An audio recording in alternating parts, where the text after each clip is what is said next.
2 घंटे दूर वजीर आजम घर से 2 घंटे दूर, इतना मुश्किल में था। पूरा सोशल मीडिया पे पुलिस के दफ्तरों तक फोन कॉल्स जा रहे थे, ब्यूरोक्रेसी के दफ्तरों तक फोन कॉल्स जा रहे थे कि कोई तो नोटिस लेता, किसी को पता चलता कि एक दिन पहले जहां वजीर साहब जो अब चला गया है, वो सोशल मीडिया पे इस बात को वेलकम कर रहा था कि लाखों लोग मरी पहुंचे हैं, ये मुईशत की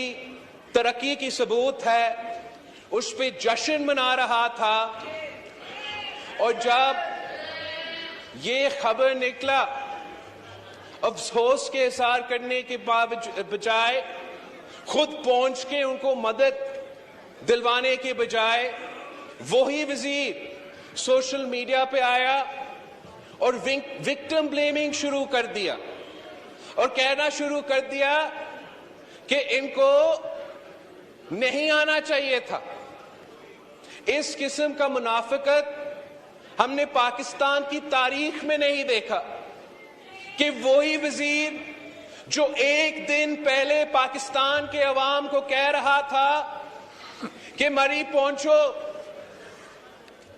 दूसरा ही दिन जब इतना बड़ा हादसा होता है, पूरा मुल्क परेशान हो जाता है, इस किस्म के वजीर इस किस्म की स्टेटमेंट्स देते हैं। मगर स्पीकर साहब, ये एक नई बात नहीं है। जब से तहरीक इंसाफ की हुकूमत आई है, तब से वजीर आजम से लेके उनके सारे ओहदेदार, जब भी कोई हादसा होता है